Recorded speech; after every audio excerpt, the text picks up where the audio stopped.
Stuck in the studios, maybe with a cup of tea, quite dull, but here I am sitting basking in the sunshine and all these wonderful people walking past. It must be because they recognise me. It's like, oh, Suki Bart sitting there doing an interview. Or it could be that I'm sitting next to a very beautiful lady, Miss Coventry. Maria, welcome to the show. Thank you very much for having me. Wonderful to speak to you. Miss Coventry, Yes. Tell us, how does one become Miss Coventry? Well, I entered the pageant by looking online. I entered it last year and I was Miss West Midlands 2014 last year. And I thought it'd be lovely to try again this year and hopefully progress onwards to Miss England. Oh right, so there's a way to go, yeah. Yes. And then is it Miss England, Miss Great Britain, then all? So it's Miss England finals, which should be held in September. However, the venue is not official as of yet. Right. But then, if you become Miss England, you are then put through to Miss World. Yeah. I mean, I was kind of under the impression that all these pageants and these beauty competitions are not happening anymore because we don't see it on your normal TV anymore. But obviously, they are. They are indeed. You know, there's a lot of things that go on behind the scenes before the finals of any regional heats. So there's a lot of preparing for charity work, the eco round, the text votes round, the publicity round, and etc. I mean, what are the qualifying sort of rules for it, or the qualifying in order to go for the competition? When you filled out the form and stuff, what kind of questions were asked? A few of the questions were, you know, you cannot be married, you shouldn't have had a child. Oh, really? And there's a few other things as well.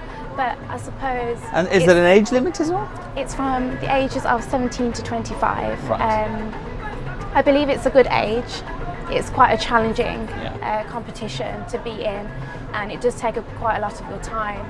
And I suppose that these are put into place in order for girls to understand that if you are asked to do something the following day, that you are expected to be there as your title holder. Yeah, and obviously you're a final year student at Coventry University, studying arts. Studying how do you kind of put it all together? If somebody phones you and says, Maria, Miss Coventry, we need you today, we need you tomorrow, and you got lectures, how do you fit it all in? Well, Coventry University are very supportive of me, so they understand that I do have to do my Miss Coventry appearances. Right. So they allow me to take some time off university and they help me, you know, I go to special lectures and I just speak to them if I have any problems, but I'm able to balance everything out and to continue with my work. So juggling loads of things together. I mean, is this something you always wanted to do, or where did that fire for becoming a Miss, obviously West Midlands first, and then Miss Coventry, and then going on to Miss England,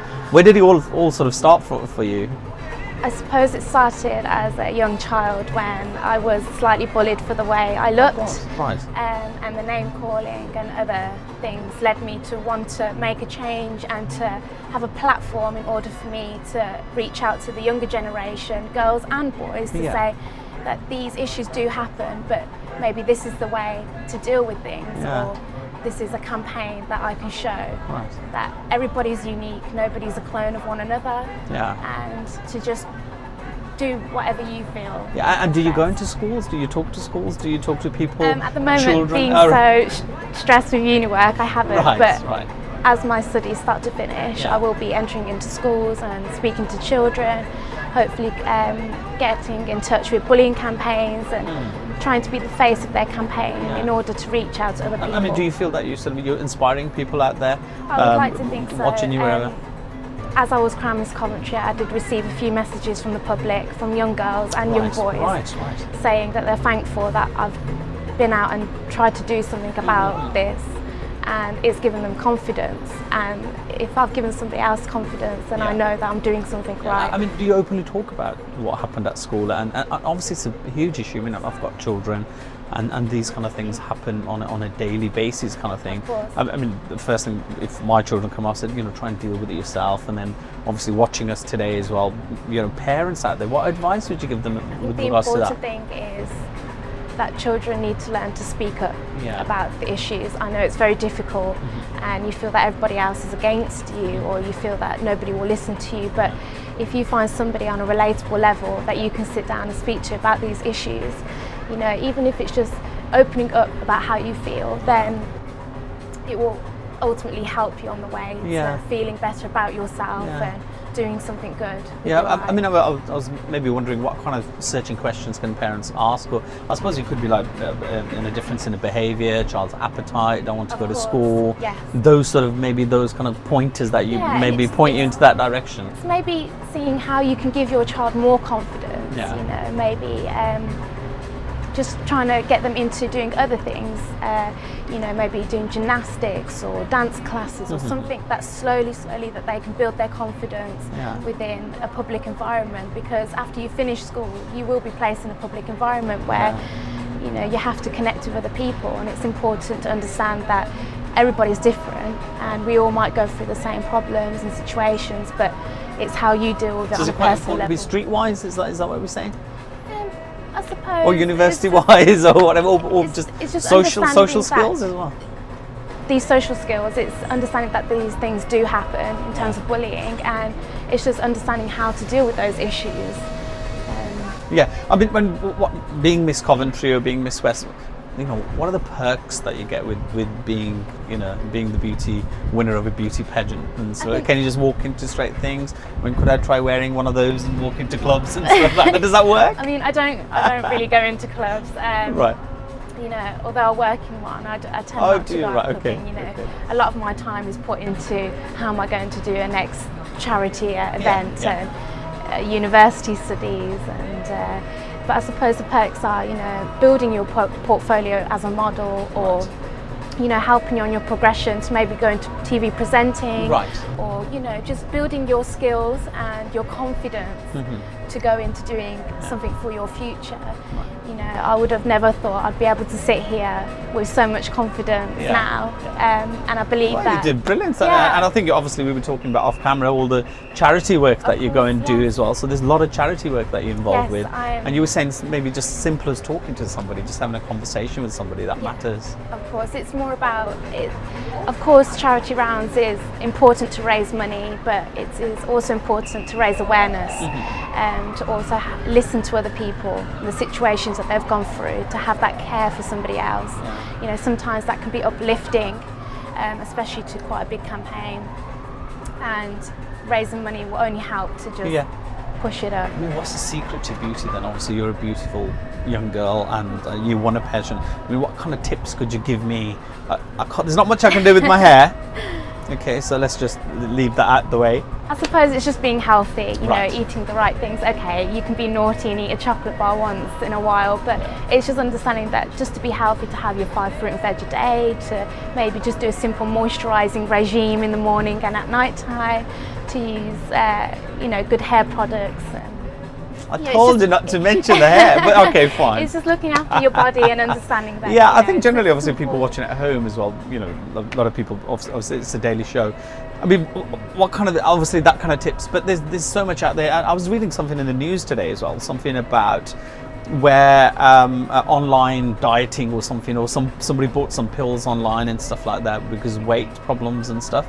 I mean, you've got to be aware of all these. There's so much out there, isn't there, sort of dieting. So it's just generally healthy exercise and good eating is the secret, would you say?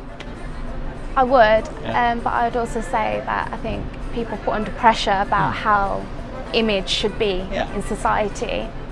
You know, looking always correct, or having a certain hair colour and looking a certain way, and I think it puts pressure, especially on the younger generation that might be more vulnerable, to go out and find these products or pills or certain cosmetic, you know, enhancements that can ultimately have quite devastating effects.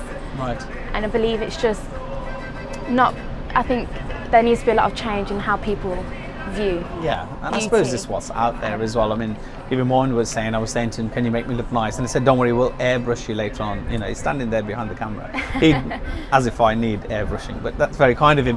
But I mean, the images that we see in the magazines and the papers, I suppose sometimes you don't realise that they are sort of touched up in the sense to make people look like that, but in reality, just be happy in yourself, really. Be happy with who you are. As I said, it's more of a confidence thing. As you learn to grow confidence with age, I suppose, you start to be happy with who you are as a person. Yeah. And it's not always about the looks, it's more about who you are as a person, the heart that you have and the healthy mind that you have. And Maria, so for you, so obviously Miss Coventry, next is Miss England. Yes. Okay, but there's a date there. But I mean, if people wanted to see you or people wanted to go, where could they find you? If you just go onto the Miss England website, Right. It should be www.missengland.info.uk. Right. And just. And what search advice on would you give to young ladies out there who'd want to go into the whole beauty aspect of things? Just believe in yourself. Don't think that just because somebody tells you should be a certain way or look a certain way that you should conform to those types of stereotypes. Just be true to yourself and do something good for society, because ultimately that's the most important thing. Yeah, and we're all excited as well because obviously we're in the Midlands. Yeah. So we want the Midlands girl to go there and be Fingers Miss crossed, England work as well. very hard. So. Yeah. And so do they take into all the charity work you do, all that Of into course. consideration? So It's not just the look, is it? Oh right? no, of course not. The charity work that I do is for Beauty with Purpose, which helps humanitarian projects across the world. So all the money that I raise for Beauty with Purpose will stay within the UK. Right. We're in association with the Variety Charity as well. Right. So it's all important to help not only Beauty with Purpose, but to help local charities within your regional. Right. Okay. And is that real tiara? Is that real diamonds? Would you like to try it on? I couldn't Try it on. possibly try it. No. I Go couldn't. on. My children would never forgive me if I tried it on. I'll have a look at it. Whoa. I just want to tell my mom that I found the crown jewels that were taken from India. There's the Kohinoor right there. No, thank you very much. It suits you much better than it suits me, and I suppose I'll need to have locks as well to suit that. But I wish you all the best Thank you very with your much. studies first, because you know Yes, of education is vital and It most is. important. And just in case my children are watching, I want to make sure that they do the education. But is there ever Mr. competitions? Yes, of Are course. there? There Are is there? Mr. England. Really? I never knew that.